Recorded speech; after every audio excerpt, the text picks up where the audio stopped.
En 1914, l'Europe domine le monde. Les grandes puissances rivalisent entre elles et forment des alliances défensives. L'Allemagne, l'Autriche-Hongrie et l'Italie forment la Triple Alliance ou Triplice, alors que le Royaume-Uni, la France et l'Empire russe forment la Triple Entente.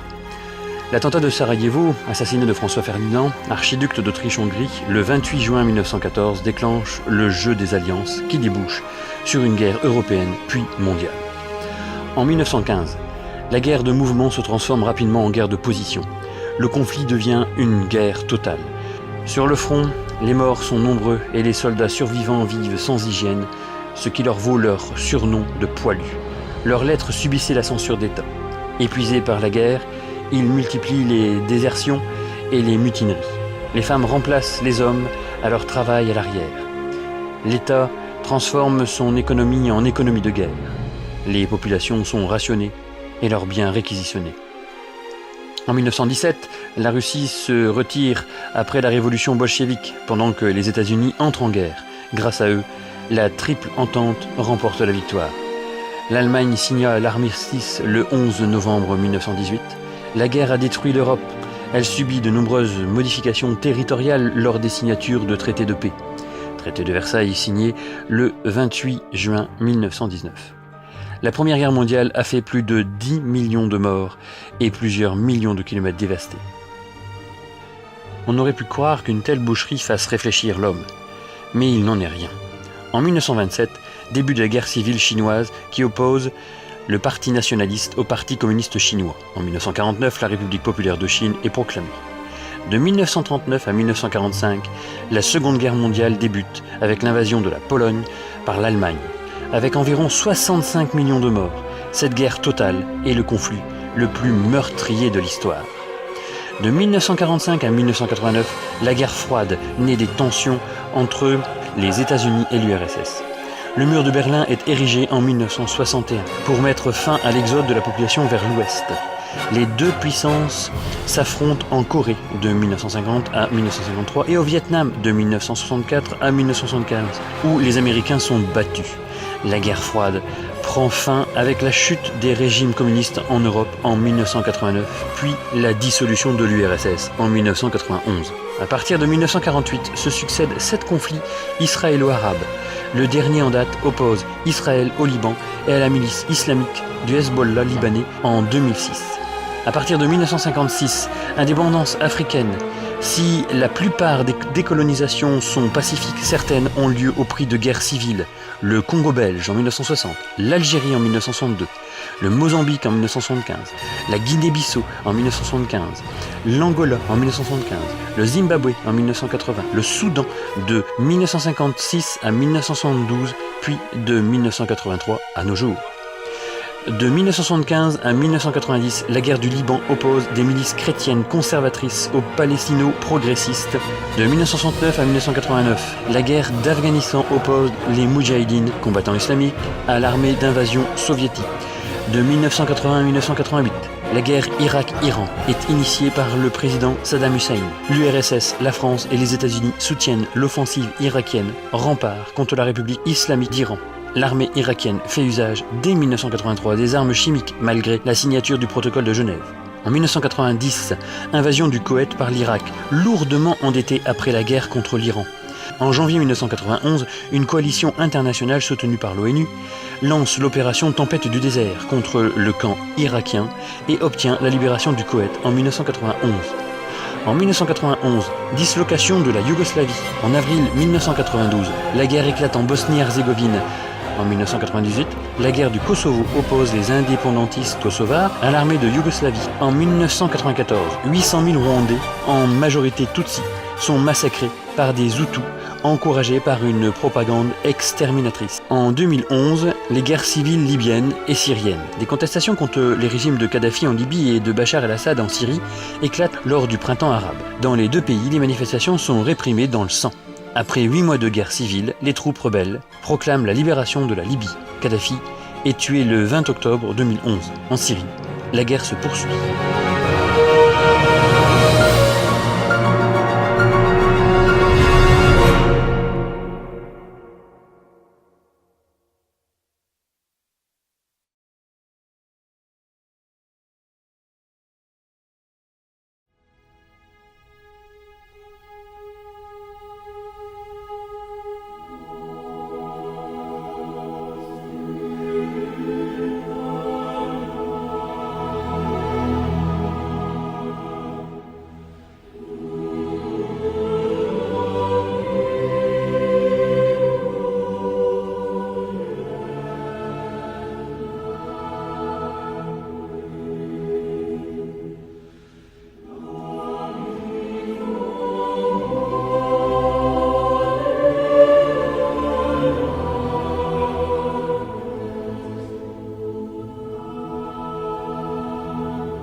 La paix n'est pas un produit industriel, c'est quelque chose d'artisanal. Beaucoup de personnes puissantes ne veulent pas de la paix, car elles vivent de la guerre. C'est l'industrie de la mort.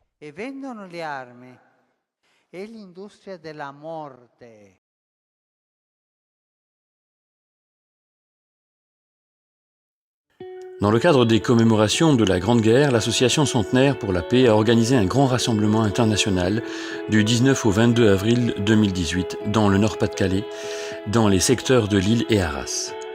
Intitulé « Faites la paix », ce projet a eu pour objectif de faire mémoire, comprendre, construire et manifester la paix grâce à une série de rendez-vous dans le Nord-Pas-de-Calais pour tous les publics et notamment les jeunes. Le matin du dimanche 22 avril 2018, notamment, a été créée une chaîne humaine reliant le cimetière militaire allemand de Neuville-Saint-Va à l'anneau de la mémoire de Notre-Dame de Lorette. L'Institut de la Sainte-Union a organisé plusieurs manifestations pour commémorer la paix.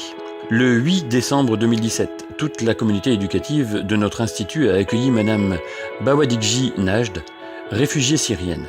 Après avoir échappé à la mort par 2 fois, cette jeune maman a quitté la Syrie pour la France avec sa fille, alors âgée de 6 ans. Sa famille est maintenant disséminée dans le monde.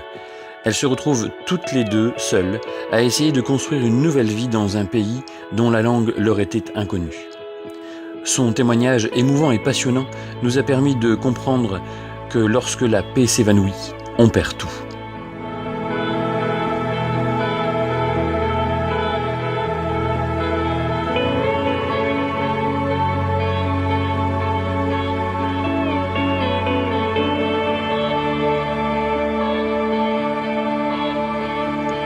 À la fin de l'hiver, les élèves de 3e germanistes ont créé une peinture murale sur le thème de la paix pour commémorer les 100 ans de l'armistice de la Première Guerre mondiale. Leur professeur d'art plastique, Madame Sandrine Loyer, leur a proposé un atelier avec l'artiste graffeur Bertrand Delaporte. Celui-ci leur a fait découvrir l'histoire du street art. Les élèves ont découvert la technique de la peinture acrylique à la bombe. Tous les panneaux de la fresque ont été créés à partir des idées et des croquis de chaque groupe. L'arbre dans les cheveux symbolise la paix et la réconciliation entre les humains.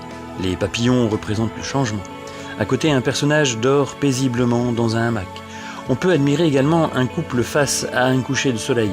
La paix, c'est aussi l'amour, le calme, la beauté.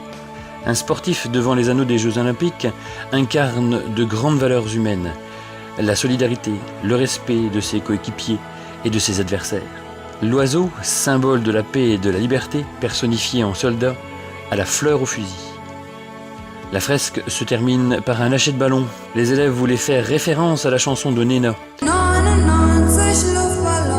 étudiée en cours d'allemand avec leur professeur Madame Claire Canivet.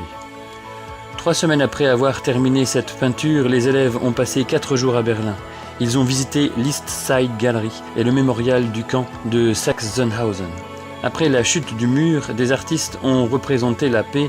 Il s'agit des vestiges du mur de Berlin, s'étendant sur 1,3 km. C'est un véritable musée à ciel ouvert. Le lendemain de la chute du mur, des artistes du monde entier sont venus peindre des fresques célébrant la liberté et la paix dans le monde. En cours, nous étudions l'œuvre de Birgit Kinder, la Trabant, qui représente une voiture sortant du mur, symbolisant la liberté du peuple est-allemand.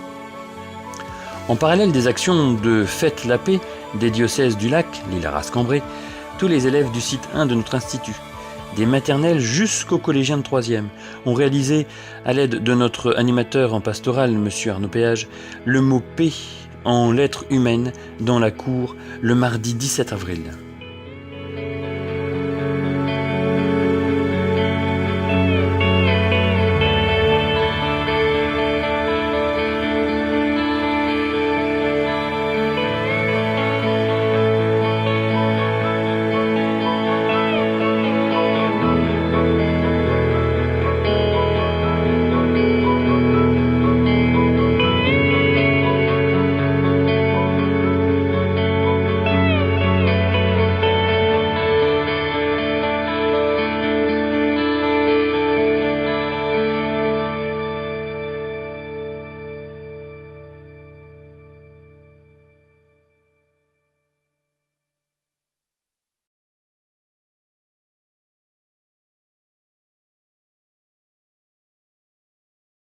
Georges Clemenceau a déclaré le 14 juillet 1919 « Il est plus facile de faire la guerre que la paix ». La paix ne naîtra que de la paix. Non point de la paix conclue après une guerre, mais de la paix débattue sans bataille et érigée en victoire définitive de l'idée sur le sabre. Et voici un de ceux qui étaient avec Jésus étendit la main et tira son épée. Il frappa le serviteur du souverain sacrificateur et lui emporta l'oreille. Alors Jésus lui dit : « Remets ton épée à sa place, car tous ceux qui prendront l'épée périront par l'épée. » Les amères leçons du passé doivent être réapprises sans cesse.